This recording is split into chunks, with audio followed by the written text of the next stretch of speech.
ನಾನು ಈಗ ನಿಮಗೆ ಹಾಲು ಮಂಡಕ್ಕಿ ಮಾಡುವುದನ್ನು ತೋರಿಸಿಕೊಡುತ್ತೇನೆ. ಮಂಡಕ್ಕಿಯನ್ನು ಪಾವು ಕೆಜಿ ನೆನೆಸಿಟ್ಟುಕೊಂಡಿದ್ದೇನೆ. ಇದರಲ್ಲಿ ಉಪ್ಪು ಸಕ್ಕರೆ ಬೆರೆಸಿಟ್ಟಿದ್ದೇನೆ. ಅದಕ್ಕೆ ಬೇಕಾಗುವ ವಸ್ತುಗಳು: ಟೊಮೆಟೊ, ಈರುಳ್ಳಿ, ಸಾಸಿವೆ, ಜೀರಿಗೆ, ಅರಿಶಿಣ ಪುಡಿ.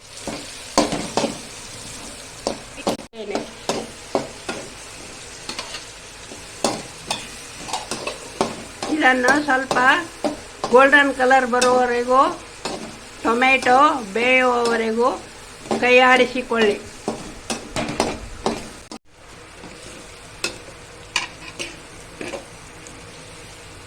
ಗೋಲ್ಡನ್ ಕಲರ್ ಬಂದಿದೆ. ಇದರಲ್ಲಿ ಹಾಲನ್ನು ಹಾಕಿಕೊಳ್ಳೋಣ.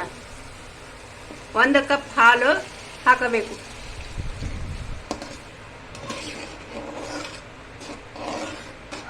ಹಾಲು ಚೆನ್ನಾಗಿ ಕಾಯಲಿ.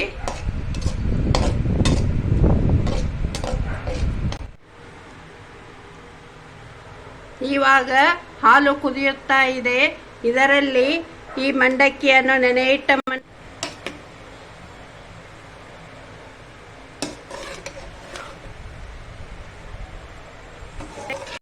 ಈಗ ನೋಡಿ, ಹಾಲು ಮಂಡಕ್ಕಿ ರೆಡಿಯಾಗಿದೆ. ಸರ್ವ್ ಮಾಡೋಣವಾ? ಮೊನ್ನೆ ನಾನು ರಾಮೇಶ್ವರಕ್ಕೆ ಹೋಗಿದ್ದೆ. ಅಲ್ಲಿ ಕಾಯಿಗಳನ್ನು ಒಡಿಸಿಕೊಂಡು ಬಂದಿದ್ದೇನೆ, ತೆಂಗನ್ನು. ಆ ತೆಂಗಿನ ಕೊಬ್ಬರಿ ಕೆಡುತ್ತದೆ ಅಂತ ಮಳೆಗಾಲವಲ್ಲವೇ, ಆದ ಕಾರಣ ನಾನು ಕೊಬ್ಬರಿ ಕರದಂಟು ಮಾಡಿದ್ದೇನೆ.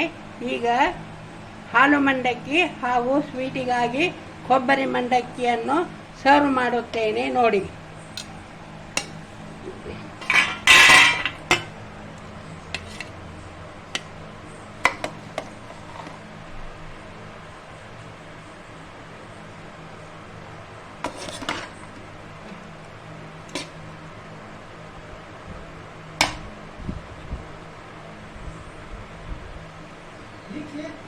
ಈ ಥರ ಬೆಲ್ಲದಲ್ಲಿ ಕೊಬ್ಬರಿ ಕರದಂಟನ್ನು ಮಾಡಿದ್ದೇನೆ.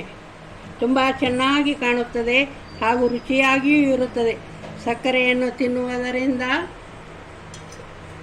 ದೇಹದ ಆರೋಗ್ಯ ಕೆಡುತ್ತದೆ. ಆದ ಕಾರಣ ಬೆಲ್ಲದಲ್ಲಿ ಮಾಡಿದ್ದೇನೆ. ತುಂಬ ಚೆನ್ನಾಗಿ ಬರುತ್ತದೆ. ಕೊಬ್ಬರಿಯನ್ನು ಚಳಿಗಾಲದಲ್ಲಿ, ಮಳೆಗಾಲದಲ್ಲಿ ಕೆಡಿಸುವುದಕ್ಕಿಂತ ಈ ಥರ ಕೊಬ್ಬರಿ ಕರದಂಟನ್ನು ಮಾಡಿ ಸೇವಿಸಲು ಅಡ್ಡಿ ಇಲ್ಲ.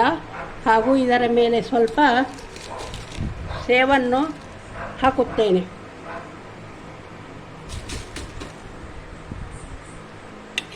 ಇವಾಗ